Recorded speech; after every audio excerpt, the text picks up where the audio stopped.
आपला त्याचा अर्थ असा की तुम्ही आणि मी एकच आहे याचा अर्थ असा आहे की मी सुद्धा हिंदू महावीर कोणी या जमातीचा आहे. मी राहायला सुद्धा आपल्याच शेजारी आहे, म्हणजे कुठे सराडी कॉलेजच राहतो आणि माझं बालपण पण या पिंपळगाव शहरातच गेलं आणि माझा जन्म सुद्धा या पिंपळगावपासूनच्या कोळीवाड्यातच झालेला आहे. माझं अजून पण घर तिथे आहे आणि माझं शिक्षण वगैरे पिंपळगाव हायस्कूल प्राथमिक शाळा पिंपळगाव ही पूर्वी स्टँडजवळ होती, तिथं माझं शिक्षण झालं आणि 10वी नंतर मी 3 वर्ष धुळ्याला शिक्षणासाठी गेलो आणि माझी 86 मधून नोकरीसाठी सुरुवात झाली. मी कळवण, दिंडोरी, चांदवड, निफाड आणि नांदगाव येथे कामकाज केलं जिल्हा परिषदमध्ये. त्यानंतर शेवटचे 10 वर्ष मी निफाड गटातच काम केलेलं आहे आणि काम कोणते केलं तर उदाहरणार्थ आपले घरकुलं बांधणे, आपल्या हनुमान नगरला पण बऱ्याच वेळा मी येऊन जात होतो. आपण काही ठिकाणी भूमिगत गटर बांधली, काही ठिकाणी आपण रस्ते काँक्रीटीकरण केलं. फक्त त्यावेळेला मी कामकाज करत असताना ती मला बऱ्याच वेळा बघितलं असेल तर त्यावेळेला आपला असं काही संवाद झालेला नव्हता. पण मी आता नगराध्यक्ष पदाचा उमेदवार असल्यामुळे तुमच्या समोर उभा आहे.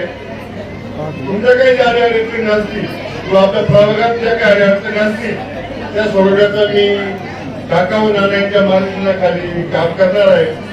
तुम्हाला भविष्यात ज्या ज्या काही अडचणी असतील, घरकुल बांधणे, काही वैद्यकीय मदत असेल किंवा प्रभागात ज्या काही सोयी सुविधा करणं गरजेचं असतील, या सर्वांचा मी पुढाकाराने प्रयत्न करून तुमचं ज्या काही सुविधा पाहिजे त्या उपलब्ध करून देण्याचा माझा मानस आहे.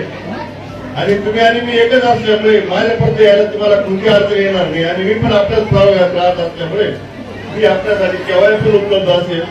आणि माझा मळा पण इथे जवळ 501 किलोमीटरला आणि हनुमाननगरचेच बरेचसे कामगार माझ्या मळ्यात पण काम घेत होते. रामदास गांगुडे पण आहे, नंतर मधुभाऊ आहे, लक्ष्मण गांगुडे आहे, हे सर्व माझे नातेवाईकच आहे. आणि मी सर्वांना अशी विनंती करतो, मी नगराध्यक्ष उमेदवार व या प्रभागामधले इंग्लिश मोरे, मोगलताई आणि कोल्हेताई यांना प्रचंड मताने घड्याळ या विषयासोबत बटन दाबून विजय करा असं मी आवाहन करतो.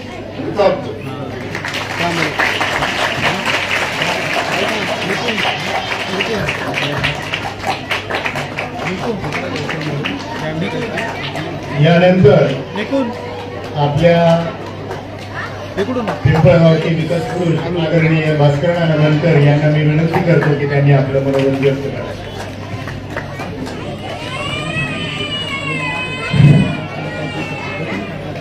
येत्या 2 डिसेंबरला पिंपळगाव बसवंत नगर परिषदेची निवडणूक संपन्न होत आहे आणि त्या निवडणुकीसाठी राष्ट्रवादी काँग्रेस पक्षाच्या वतीने एक पॅनल उभं केलेलं आहे.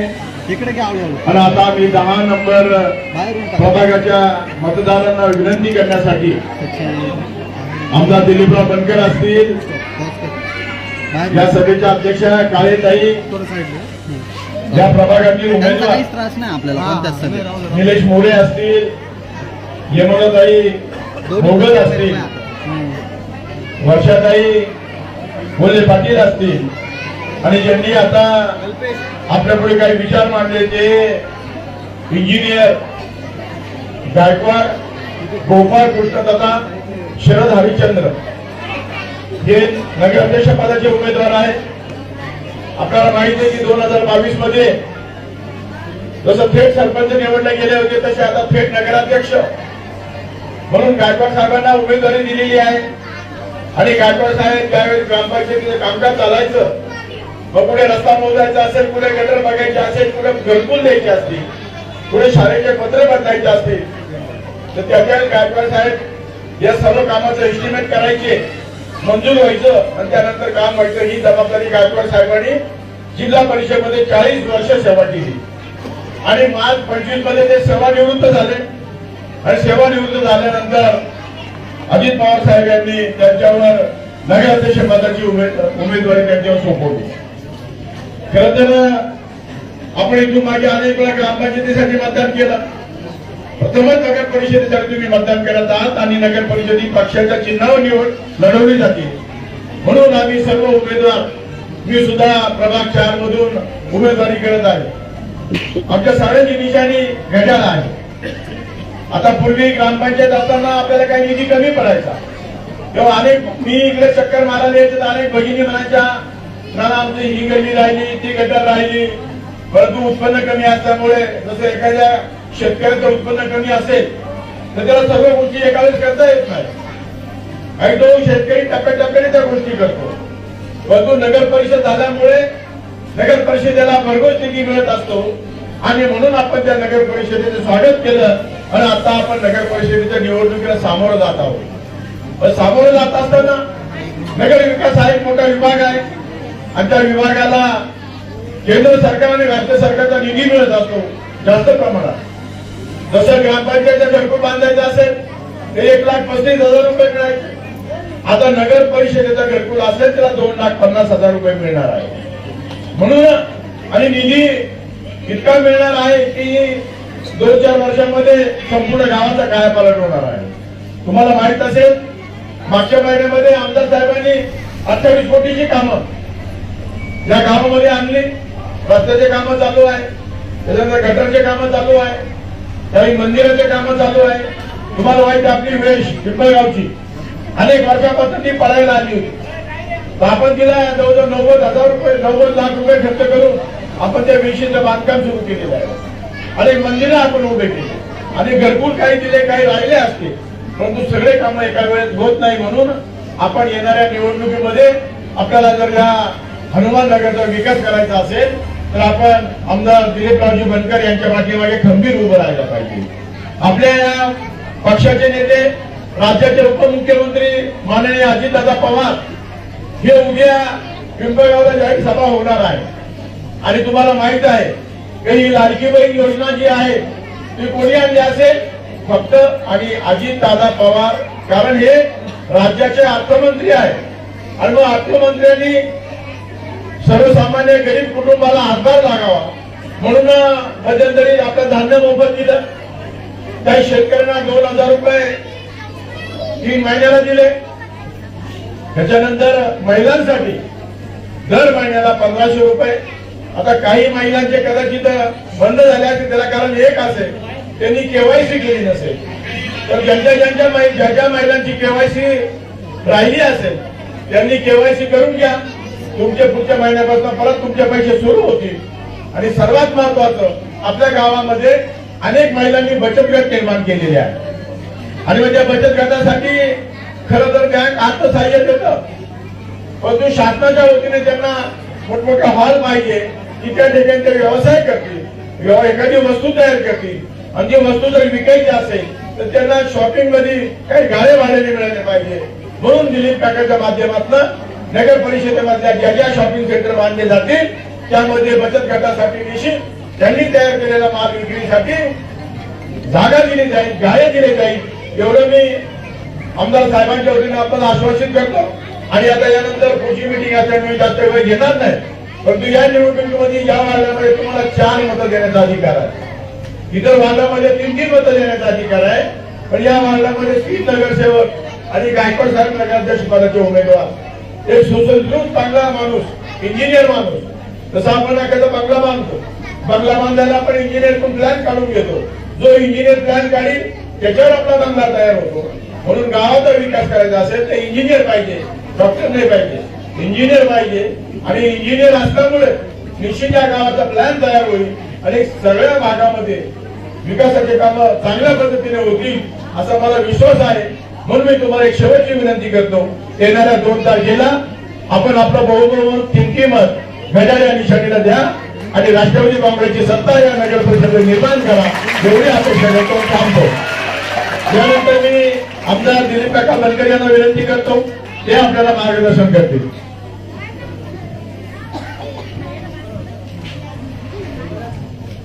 पिंपळगाव नगर परिषदेच्या 2 तारखेला होणाऱ्या निवडणुकीमध्ये राष्ट्रवादी काँग्रेस पक्षाने एक पॅनल त्या ठिकाणी तयार केला ती तयार करत असताना या नगराध्यक्ष पदाचे उमेदवार इंजिनियर शरदजी गायकवाड यांना त्या ठिकाणी उमेदवारी दिली. आता ज्यांनी मनोगत व्यक्त केलं असे या पिंपळगाव शहराचे विकास पुरुष माजी सरपंच भास्कर नाना या ठिकाणी आहेत. साहेबराव आप्पा असतील, श्याम भुले असतील, या नगराचे या प्रभागाचे तिन्ही उमेदवार, या कार्यक्रमाचे अध्यक्ष काळेताई व उपस्थित असणाऱ्या सर्व माझ्या बंधू आणि भगिनी. निवडणुका येतात आणि जातात, परंतु या भागाचे जे प्रश्न होते ते प्रश्न कायमस्वरूपी सुटले पाहिजे. त्यासाठी ग्रामपंचायतीच्या माध्यमातून जे जे करता येईल ते करण्याचा प्रयत्न प्रामाणिकपणे त्या ठिकाणी केला. त्याच पद्धतीने खरंतर आपल्याला आपल्या मूलभूत गरजा ज्या असतात, रस्ता, वीज, पाणी, शिक्षण, आरोग्य, त्या माध्यमातून जे काम करता येईल ते आपण प्रामाणिकपणे त्या ठिकाणी केलेलं आहे. अतिशय रस्त्याचा प्रश्न या ठिकाणी होता, तो पिंपळगाव उबरखेड रस्ता असेल अतिशय चांगल्या पद्धतीने या ठिकाणी झालेला आहे. या नगरामध्ये पाण्याची अडचण त्या ठिकाणी होती. ज्या वेळेला मागच्या वेळेला पाणी योजना मंजूर झाली आणि सगळे परिसरामध्ये पाण्याचे नळ त्या ठिकाणी आलेत. आपल्याला घरकुलाचा खूप मोठा प्रश्न आहे का, जे खूप दिवसापासून या राज्यामध्ये 25 ते 40 वर्षापासून जे लोक त्या ठिकाणी राहतात त्यांच्या नावाची घरं झाली पाहिजे. त्यासाठी युती सरकारच्या माध्यमातून मागे जिराग त्या ठिकाणी निघाला, परंतु काही पैसे भरून ते घरं नावावर होणार होते. तो नजराना भरणं तुमच्यासारख्या आदिवासी बांधवांना, मागासवर्गीय लोकांना त्या ठिकाणी शक्य नव्हतं, म्हणून त्या ठिकाणी ती घरं नावावर करता आली नाही. त्या दृष्टिकोनातून या महायुती सरकारच्या माध्यमातून या लोकांना माफक दरामध्ये कसे घरकुलं मंजूर करता येतील त्या ठिकाणी करू. या ठिकाणी राज्य सरकार आणि केंद्र सरकारच्या माध्यमातून जेवढे नावं बीपीएलच्या खाली नोंदवली असतील सर्व लोकांना त्या ठिकाणी घरं मंजूर झालेली आहेत. पूर्वी ग्रामपंचायत मध्ये घरकुल असताना 1,35,000 रुपये त्या ठिकाणी घरकुलाला मिळायचे, परंतु आता नगर परिषद झाल्यानंतर डायरेक्ट 2.5 लाख रुपये प्रत्येक घरकुलाला त्या ठिकाणी मिळू शकतात. या माझ्या महिला भगिनी असतील त्यांना लाडकी बहीण योजना या ठिकाणी गेल्या 1-1.25 वर्षापासून त्या ठिकाणी आणली. नर्से चांगल्या पद्धतीने दर महिन्याला या माझ्या महिला भगिनींना 1500 रुपये दर महिन्याला त्या ठिकाणी येतात. त्याच पद्धतीने ही योजना 60 वर्षापर्यंत होती, पण आपण 65 वर्षापर्यंत गेली. 65 वर्षानंतर ज्या माझ्या माता माऊली असतील, काही विधवा असतील, त्यांना कोणत्या योजनेचा लाभ त्या ठिकाणी मिळत नव्हता, त्यांच्यासाठी वयस्वी योजना त्या ठिकाणी आणली. त्याचे फॉर्म जर आपण भरले त्या महिलांना सुद्धा त्याचा लाभ त्या ठिकाणी होऊ शकतो. त्या दृष्टिकोन अनेक योजना या आपल्याला राज्य सरकारच्या माध्यमातून त्या ठिकाणी आणता येतील. खरोखर राष्ट्रवादी काँग्रेस पक्षाचे राष्ट्रीय अध्यक्ष, या राज्याचे उपमुख्यमंत्री आदरणीय अजितदादा पवार यांच्या नेतृत्वाखाली संपूर्ण महाराष्ट्रामध्ये त्या ठिकाणी निवडणूक होत आहे. निवडणुका होत असताना पिंपळगावला या ठिकाणी निवडणूक आहेत, ओझरला या ठिकाणी निवडणूक आहेत. त्यासाठी आपण दादांच्या नेतृत्वाखाली त्या गावाचा चेहरा मोहरा बदली करण्यासाठी निश्चित प्रयत्न या ठिकाणी करणार आहे. नानांनी सुद्धा त्यांच्या कार्यकाळामध्ये ग्रामपंचायतीच्या माध्यमातून जे करता येईल ते करण्याचा प्रामाणिकपणे त्या ठिकाणी प्रयत्न केला. आपल्या ज्या गरजा असतील गरजा सोडवण्यासाठी त्या ठिकाणी प्रयत्न केला. मला सुद्धा याच गावचा भूमिपुत्र असल्यामुळं त्या गावाने, या तालुक्याने एकदा नाही, दोनदा नाही, तीनदा या विधानसभेमध्ये आमदार म्हणून त्या ठिकाणी पाठवलं आणि तालुक्याचा विकास करत असताना गावाचे जे प्रश्न असतील ते सोडवण्याचा प्रामाणिकपणे या ठिकाणी प्रयत्न केलेला आहे. आज अजितदादांच्या नेतृत्वाखाली आपण हा पॅनल त्या ठिकाणी उभा केलेला आहे आणि निश्चितच या वार्डामध्ये हे उमेदवार या ठिकाणी आहेत. एक नगराध्यक्ष पदाचे 4थे उमेदवार याच प्रभागामध्ये आहेत आणि गायकवाड साहेबांनी सुद्धा इंजिनियर म्हणून अतिशय चांगलं काम या ठिकाणी केलेलं असल्यामुळं आपली सर्वांची जबाबदारी आहे. काळेताई तुम्ही पण या ठिकाणी आहेत. महिलांचे प्रश्न आपण सातत्याने सोडवण्याचा त्या ठिकाणी प्रयत्न केला. लाडकी बहीण योजना अतिशय त्या ठिकाणी चांगल्या पद्धतीने चालली आणि दर महिन्याला त्या ठिकाणी पैसे त्यांचे त्या खात्यावर येतात. काही महिलांचे पैसे येत नसतील तर केवायसी केल्यानंतर ते सुद्धा त्या ठिकाणी मिळू शकतात. अशा पद्धतीने राज्य सरकारच्या माध्यमातून त्या ठिकाणी कामकाज केलेलं आहे. 3 महिन्यापूर्वी जेवढे घरकुलं या तालुक्यामध्ये जिल्ह्यामध्ये प्रलंबित होते त्या सर्व घरकुलांना केंद्र सरकार असेल राज्य सरकारने त्या ठिकाणी मंजुरी दिलेली आहे. आणि त्याच पद्धतीने आपल्या प्रश्न सोडवण्यासाठी एक आपल्यातलाच माणूस, आपल्या घरातला माणूस या ठिकाणी नगराध्यक्ष म्हणून त्या ठिकाणी जाणार आहे. या भागामध्ये, या गावामध्ये आदिवासी समाजाची खूप मोठी लोकसंख्या असल्यामुळं पहिल्यांदाच आरक्षण या ठिकाणी आदिवासी समाजाला मिळालंय आणि निश्चितच पहिल्या नगराध्यक्ष पदाचा बहुमान या ठिकाणी आपण सर्वांनी मदत केली, सहकार्य केलं, त्या ठिकाणी आशीर्वाद दिले. या ठिकाणी इंजिनियर सरजी गायकवाड यांना त्या ठिकाणी नगराध्यक्ष पदाचा बहुमान मिळू शकतो. त्यासाठी आपल्या सर्वांचं सहकार्य महत्वाचं आहे आणि ते निश्चित आपण कराल ही सुद्धा आशा या ठिकाणी व्यक्त करतो. आपले जे जे प्रश्न असतील ते प्रामुख्याने सोडवण्यासाठी आपण प्रयत्न करतो. या भागामध्ये लाईटचा सुद्धा खूप मोठा प्रश्न होता, स्ट्रीट लाईटचा प्रश्न होता, तो सुद्धा आपण ग्रामपंचायतच्या माध्यमातून त्या ठिकाणी सोडवला. आता नवीनच आपण 59 हायमास या गावामध्ये नगर परिषदेमध्ये मंजूर केलेले आहेत. प्रत्येक वार्डामध्ये 6-6, 7-7 हायमास मोठ्या प्रमाणात त्या ठिकाणी लाईट लागणार आहे. सोलरचे सुद्धा लाईट त्या ठिकाणी लागतील. आणि जे काही तुमचे माझे प्रश्न सोडवायचे असतील तर राष्ट्रवादी काँग्रेस पक्ष म्हणून, या राज्याचे उपमुख्यमंत्री अजितदादा असतील, या तालुक्याचा आमदार म्हणून मी असेल, आमची त्या ठिकाणी नैतिक जबाबदारी आहे. ते सोडवण्यासाठी या ठिकाणी कटिबद्ध राहू एवढीच वही आपल्या सर्वांना देतो. आणि येत्या 2 तारखेला ही जी निवडणूक होणार आहे त्या निवडणुकीसाठी या राज्याचे उपमुख्यमंत्री आदरणीय अजितदादा पवार उद्याला पिंपळगावला या ठिकाणी सभेसाठी त्या ठिकाणी येणार आहे. आपली पिंपळगाव मर्चंट बँकेच्या समोर उद्या 8 वाजता जाहीर सभा, शेवटचा दिवस असताना सुद्धा त्या ठिकाणी दादांना विनंती केली आणि त्यांनी पिंपळगाव मर्चंट बँकेच्या समोर 8 वाजता त्या ठिकाणी सभा ठेवलेली आहे. त्या सभेला मोठ्या संख्येने माता भगिनी असतील, वडीलधारी मंडळी असतील, तरुण मित्र असतील, त्यांनी त्या ठिकाणी उपस्थित राहून त्यांचे विचार ऐका. कारण त्यांचे विचार ऐकल्यानंतर आपल्या मनामध्ये सुद्धा एक नवचैतन्य तयार होतं. हा माणूस सकाळी 6ला उठल्यानंतर 10-11 वाजेपर्यंत रात्रीपर्यंत काम करतो. जे काही जनतेचे प्रश्न असतील, महिला भगिनीचे प्रश्न असतील ते सोडवण्यासाठी या संपूर्ण महाराष्ट्र अहोरात्र फिरणारा हा नेता म्हणून अजितदादाचं नाव त्या ठिकाणी घेतलं जातं. त्यांच्याही सभेला मोठ्या संख्येने उपस्थित राहावं.